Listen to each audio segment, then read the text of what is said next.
Hey guys, Ryan and Kyle here. We're out screwing off once again on a beautiful day in the early fall in Minnesota.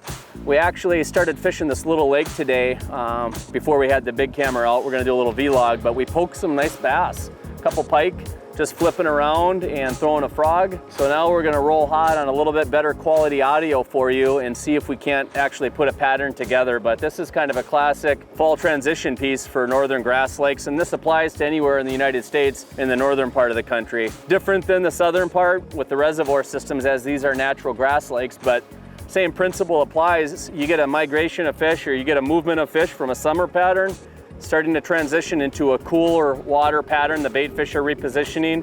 So we should be able to talk a little bit about this bite that happens everywhere in the North Country.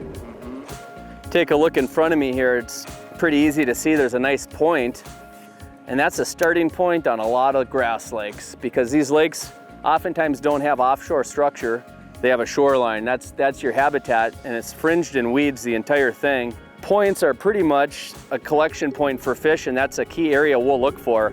It just breaks up the flow of the weed line, and it can consolidate and collect bait fish, and usually they'll intersect the main lake basin, so there's some cooler water and access to deeper water. So we'll spend a lot of time just point hopping on lakes.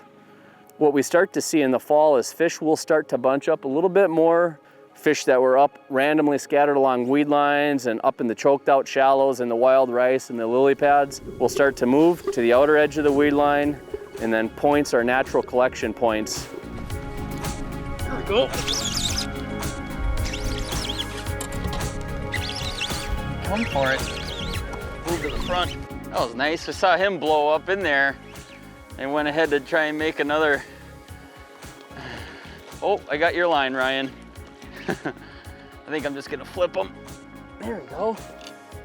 That's nice. You gotta have a little pandemonium when you're doing these, but that's all right. Up on that point, like Ryan was saying, good place to start looking for fish. He blew up in there. I just threw the frog on it and worked it over him. Didn't get him the first time, but he got it the second. Oh, ooh. Ooh, that was nice. There we go, big one, big one. Oh, I dumped him. Oh no. Oh, darn it, man, right at the edge of that coontail. I mean, this is the stuff right here we're looking for right now. You still got good green weeds, and there's a thick band of this right in the outer edge of the weed line. That was a nice fish, man. He loaded me up. That's the good stuff right here. This time of year is green coontail. If you got some cabbage mixed in, the fish aren't as heavily up in the thick matted stuff as they were. Kyle obviously caught a nice one, but they tend to be a little bit more scattered. So I'm targeting the edge of the weed line with a little punch rig. That's a 3/4 ounce piece of tungsten. It's pegged on 65-pound braid. I got a 4-aught VMC heavy duty flipping hook, and then I got a little skirt on there too. Oh yeah, nice big one, dude. Oh, really man. Nice one, man. This is what we like here in the North Country. This is why we poke around these points, is you get virgin bass like this. And that's why we fish these flipping hooks. Look at that sucker, man. Just snoot hooked perfectly. Drove that big hook home. Woo. She's green. It's like a 5-pounder, Ryan. That's, wow. I almost need a pliers. Close. The old Arachi stuck him pretty good, huh? Look at that sucker. That's a beauty, man. This is what we get excited about up north. We don't have giant bass, but we have lots of really nice bass like this, you know? 4 or 5 pounders are plentiful. A lot of 2.5s to 3s. Good action, but this is one of those good ones, you know? Those special ones. You can go GoPro, huh? We've definitely put together a little bit of a pattern today. And by poking that nice big one there, and Kyle caught one around the point, and then I dumped another nice one on this point, I would probably identify this one as a good wintering location for bass. So I think this spot will continue to load up and get better and better as the season goes on. And that's kind of the fun deal about this fall transition, is all of these shallows will eventually vacate of fish, and they're gonna wad up on a few key spots on these lakes, and you can really go throttle them in October, you know, in the far north. We're in Minnesota. That's the awesome time. You know, 3 really nice fish on this point. Steep break off this thing too. I'm in 15 feet, so this is definitely you know, separates two different basins. So depending on prevailing winds, I got a south wind pushing into here, I got a north wind, it's pushing into here. I think it's just a really productive point. Well, Ryan just stuck that real nice one on a bottom bait punch rig, and I'm going on the top. This is a little spro frog, but this is the poppin' version. And when I get to a lake, I'll look at the kind of the cover that I'm dealing with, and that'll really dictate the frog that I want to fish. This is pad, and there's a lot of open pockets where I can make that frog chug and spit and make a bunch of noise, which I like. Other times you get into the grass and rice and stuff, and those poppin' frogs just aren't the deal. I know a lot of guys will high stick a frog, you know, which makes sense if it's in a lot of cover and stuff. But if I can get away with it, I'm gonna keep that rod pointed right at my frog. And everyone likes a high-speed reel, including me, but I'll cast that out, get it into a pocket, and I like using my reel to impart the action of that frog. I mean, yeah, you can walk it and you can't do it with your reel, but I make a lot of noise and use that reel. Half turns, tunk, tunk, tunk, tunk. That frog gets going pretty good and it makes a lot of noise. And when a fish does take it, I'm tight.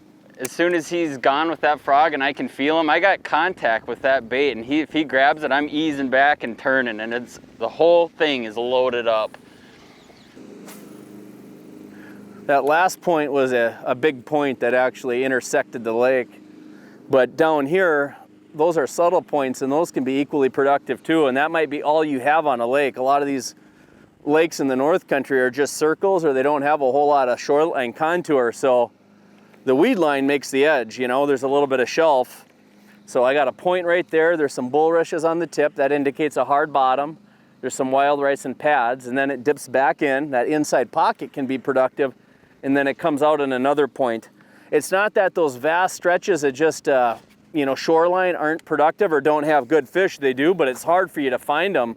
You just gotta grind it out. I like those high percentage spots, and those subtle or secondary points can be those high percentage spots. We're circling back to our starting point this morning, so that's the milk run, you know? You poke a few fish at a different period of the day, come back and fish it a little bit later. We waypoint spots where we catch fish, and that's one way that electronics really factor into what we're doing as we try to pattern these grass lakes, is run an auto chart live here. So I'm kind of developing a lake map. That's not as critical as just simply dropping a waypoint where we catch a fish. There's a reason fish are holding there.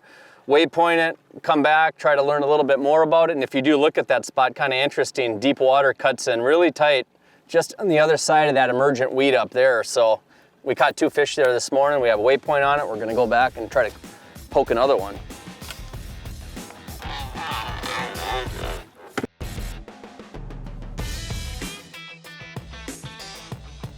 Boy, that was cool. Oh, big one, wow. Here, let me roll hot on that sucker, man.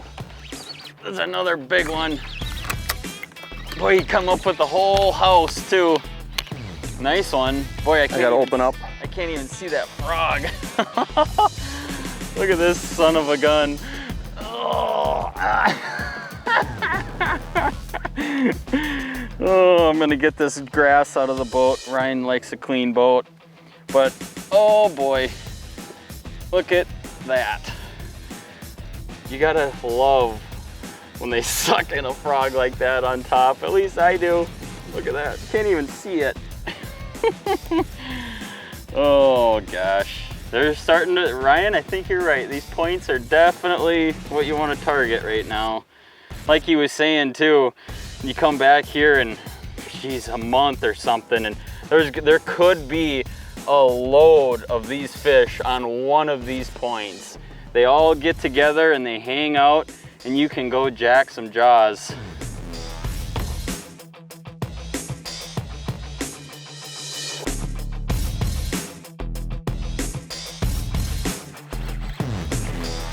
Just a real nice one, not a giant, but a nice one.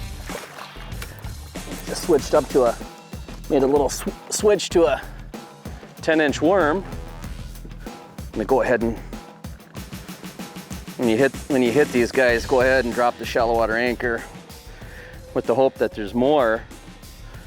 pleasant little surprise. Not a bad little switch.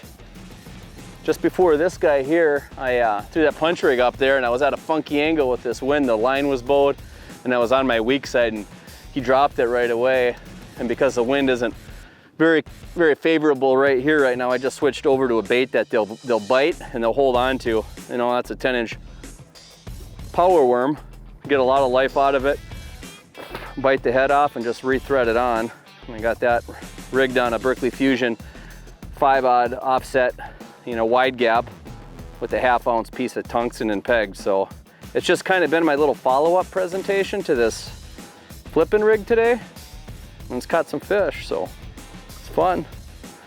He had it and I kind of repositioned. That's the beauty of the worm. It gives you some time to reposition because he ain't dropping that snake.